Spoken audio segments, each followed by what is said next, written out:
who are actually very pious, shall we say, law-abiding Jews, converted, but they're very much into the law, are looking to them to replace the Herodian family.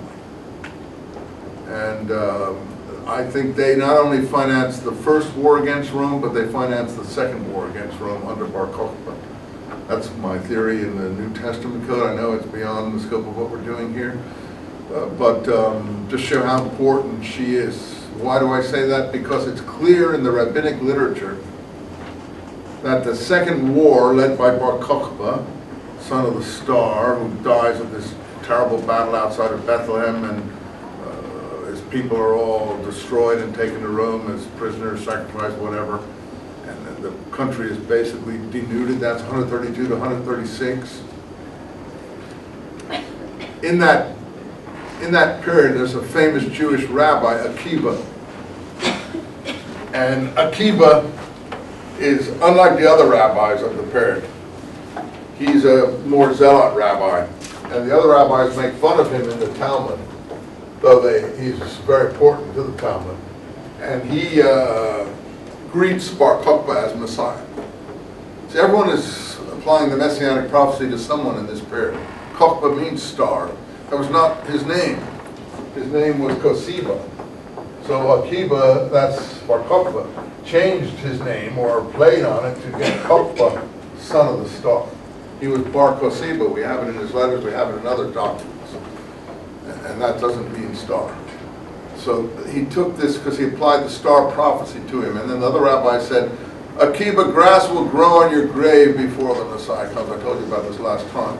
However, he dies a terrible death, pulled apart, according to the Talmud, by Roman horses and flailed and quartered and everything you can imagine for his position. That's not what happens to most.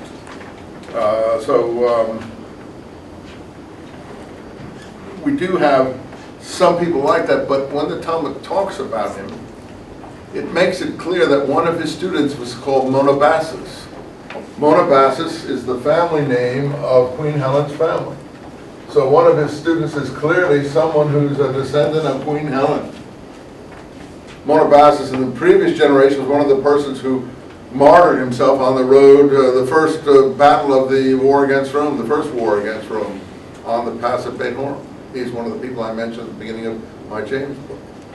And then Monobasus was supposed to have been Queen Helen's husband. And so 3 generations at least use that name in that particular family, like Herod and so on. In any case, it's also clear that he has a wife who is very rich, Akiba, and she finances all his studies. And I think in the work that I do, I try to show that wife is a member of Queen Helen's family. And he's a poor shepherd, supposedly, Akiba, and he comes to her with, forget how many, it's in my New Testament code, 12,000 students, and then he studies 7 more years, and he comes with 12,000 more students. What's he doing with 25,000 disciples? Presumably, these are the rank and file of the people who are going to participate in the war in the second war against Rome, in the Bar Kokhba War. Well, that's in the Talmud. So aside from him, but this Queen Helen family is very important. And I said they just found the palace, so I think very important. I would think that the Dead Sea Scrolls installation, which is quite a big installation at Qumran, had to be financed by someone, and I assume people like her financed it. I think they were getting their money from somewhere. People like Paul were supposed to bring in money, according to the New Testament, to Palestine, to the movement, whatever movement that is, but I don't think he would bring in sufficient funds to build an installation like the one in Qumran. So I would assume Queen Helen, and she is northern Syria, and that's where these documents say they're going to raise the new covenant in the land of Damascus in northern Syria. She comes from a kingdom that's called Adiabene.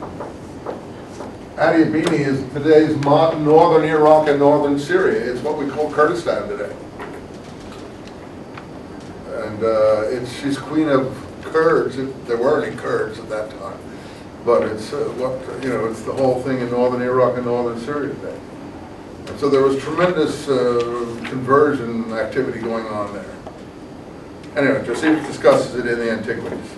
Let's go back to this. So the Kurdish Jews of 100 years ago would have maybe have come from this? I would think so. A lot of them immigrated to Israel now, so Yeah. I would think so. Free. I think that they've been there a long time. I mean, a long time.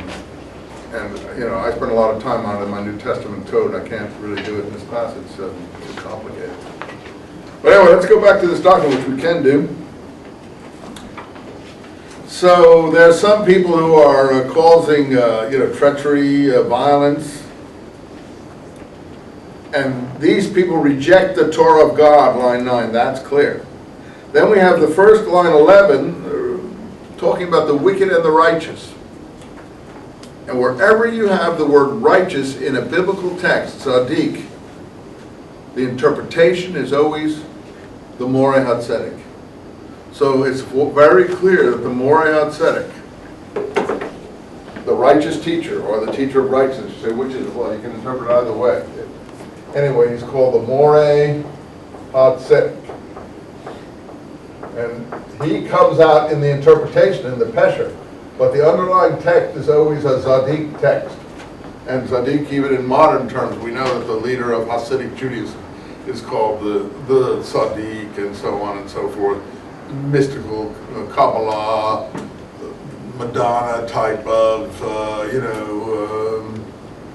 things that are going on today. The leader is always the Tzaddik. In the Zohar, for instance, a medieval Kabbalistic book, it's all about the Tzaddik, the righteous one. And of course in the New Testament, James is what? Always. James the just. Where does that come from? Just in English comes from justice in Latin, which comes from dikaios in Greek, which comes from tzaddik in Hebrew. So James the just is James the tzaddik in Hebrew. It's called the tzaddik. I mean, how clear do you want to make it? How clear can it be? Why, even in Eusebius, who quotes early texts, they use the name tzaddik in place of his name. They say, "Oh, just one, whom we all must obey." In the testimony Eusebius gives from Hegesippus. So that's Eusebius in the 4th century. It's all in my James book, but gives a testimony of